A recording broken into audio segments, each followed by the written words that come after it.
Six governors and seven ministers and some senior aides will accompany Nigeria's President Bola Tinubu to the 78th United Nations General Assembly in New York City on Sunday. This will be the president's first outing at the United Nations General Assembly, as taken on Saturday by his special advisor on media and publicity, gave a detailed outline of the president's plans in New York, including various sideline businesses and bilateral meetings. According to the senior special assistant, or the special advisor rather, to the president, he will be accompanied by Governors Umoino of Akwa Ibom State, Mohammed Yahya of Gombe State, Hope Uzodinma of Imo State, Uba Sani of Kaduna State, Abdul Rahman Abdul Razak of Kwara State, Sheyi Makinde of Oyo State, and the Chief of Staff to the President, Femi Baja Biamila. Well, ahead of the high-level week of the 78th session of the United Nations General Assembly, UN Chief Secretary General Antonio Guterres says the agency will not stop in its efforts to make sure that peace returns to Ukraine in line with the UN Charter and in line with international law. The Secretary General also says that climate change and the risks of disruptions caused by new technologies that lack an effective global governance system are on the agenda of the summit. Gutierrez says making achievable sustainable development goals a reality is a top priority for the United Nations. So let's turn this conversation, or as we are now joined by Kenneth Ikenwa. He's a lecturer and management consultant at the Department of Business Administration in the University of Lagos. Thank you very much for your time. What significance does President Bola Tinubu's attendance at the UN General Assembly hold, considering it's his first ever outing at the event as President of Nigeria? Yeah, thank you very much for having me on. I hope you can hear me clearly. All right, the attendance of the President of the Federal Republic, Tinubu, Bola Ahmed Tinubu, is of immense significance, being his first and foremost. First and foremost, it would actually help him to entrench international diplomacy, especially considering the challenges that Nigeria has been undergoing in the last 8 to 10 years, with the economic challenges, the depression, the repression, and are coming out of it. So hopefully, I don't know if you can still hear me. Hopefully, he should be able to attain different partnerships, communicate with others, and get them on board different partnerships with Nigeria, strategic cooperations and collaborations that will lift Nigeria away from where it is presently and position us for economic heights.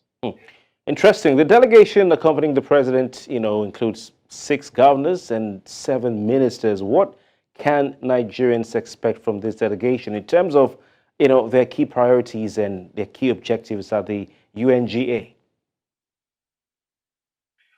Okay, as of this morning, the UN Secretary General, Antonio Guterres, actually released a statement saying that just about 15% of the SDG goals are actually on track. That says a lot about the challenges that are being faced in entrenching those goals and achieving them across the different geopolitical divides of the entire global economy. Now we're talking about the northern countries and the southern countries, the first world countries and third world countries.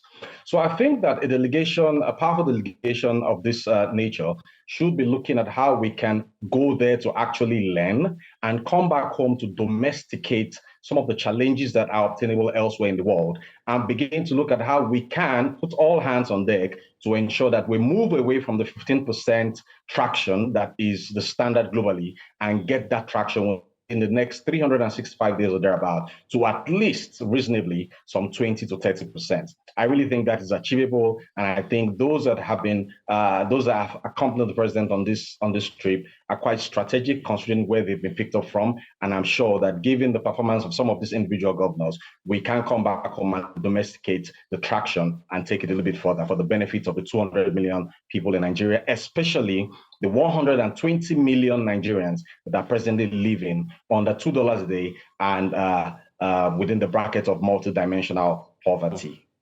We'll come back to what UN President Antonio, Secretary General, has been saying. But before that, how does Nigeria's participation at the UNGA align with its foreign policy, if it has one officially, if we know what the president's foreign policy is. But how does it align, if any, with his foreign policy and also Nigeria's international relations strategy, if there is one, even one? Okay, you just took the words out of my mouth. One of the benefits of the attendance of this summit by the president is that it should, I mean, if well played, if the cards are well played, it should, like a previously said, entrench international diplomacy. But much more than that, reposition Nigeria for strategic leadership, amongst the Committee of Nations. So what I would expect that the president and his team will be doing is to say to the world, Nigeria is back, Nigeria can be better, and Nigeria indeed is the giant of Africa. So that brings us back to what the foreign policy and international diplomacy should actually be in terms of traction. I think this is a very good opportunity to launder the image of Nigeria abroad and also launder the image for investment, launder the image for all that is has been negative over the years, and position Nigeria to be able to champion the cause for a permanent seat in the United Nations Security Council for Africa and indirectly for Nigeria first. So this is a very good opportunity for Nigeria, and it is one that I do not think we should miss by any chance. Interesting. The United Nations Secretary General, he mentioned earlier that the UN is committed to ensuring the return of peace to Ukraine. Apart from that, they're also looking at addressing climate change, and also they're looking at the risks posed by new technologies. How might Nigeria contribute to these global discussions? Okay, let's look at the incidence of technology and the growth of technological development across the world. And Nigeria is really one of the major champions of that in the southern hemisphere of the world and in Africa for emphasis. I think the major problem that we're having with the growth of these disruptive and I would boldly say radical technologies is that the countries of the world have not been able to come putting all hands on deck to actually give a direction for regulation. So it will be a good opportunity if we can come back home and begin to look at how we can domesticate, policies that will regulate the emerging technologies, emerging radical and disruptive technologies, for example, AI and other technologies, the Internet of Everything, the Internet of all things, as it were. And if we can champion that cause, it would contribute to looking to positioning Nigeria as a technological leader, as a technological global leader, and then we can sell these policies to the world. So there is no better time than this for Nigeria to be involved in the discussions that have to do with how we can control technology, how we can coordinate technology, and how we can appropriate technology for the betterment of humanity and for the betterment of the Nigerian people. Now, back to Ukraine. One of the SDG goals is partnership to ensure that all the goals are achievable. And I think one of the SDG goals, I think goal number 13 or 14 or thereabout, I might not be too specific of that, speaks about peace and justice, for all nations.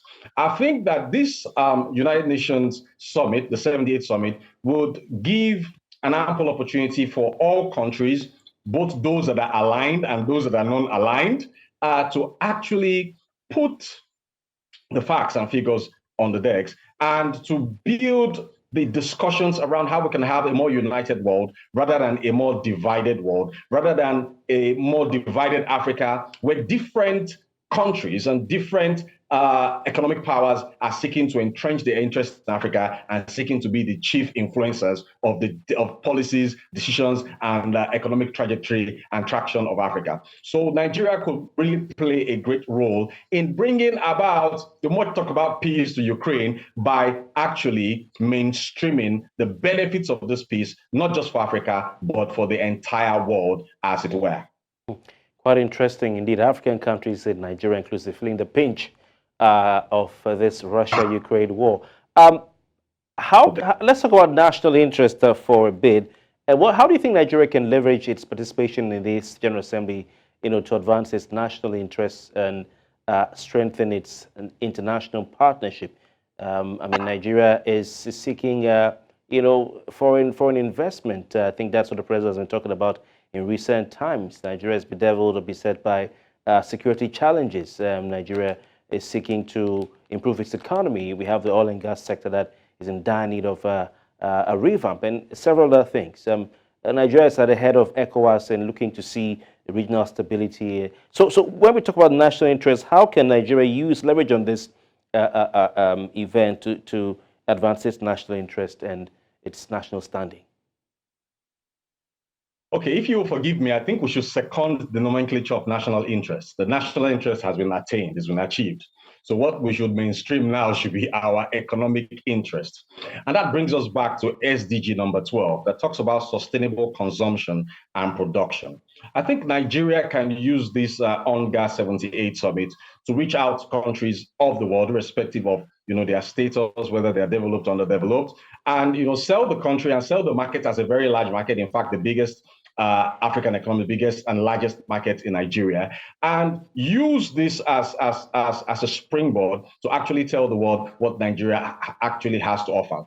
We also need to use this opportunity to look for how we can improve on partnerships that will catalyze the promotion of security in Nigeria, as it were, because if there is no security, if there's no peace, there's no way that we can start talking about progress and prosperity. So the economic interest should be centered around, mainstreaming the 12th SDG, which focuses on sustainable consumption and sustainable production. And how can that be done? We have to start getting the world to realize that Nigeria cannot continue to be a semi-periphery nation. Nigeria cannot continue to be viewed as an extractive economy. Nigeria must now be seen, and the Nigerian policies and Nigerian government and Nigerian people must now come together to catalyze how we can move from just being an overtly consuming economy to now being an exporting economy, an export-led economy. All right. And these yes, before we go, I think you were trying to say we need to move Nigeria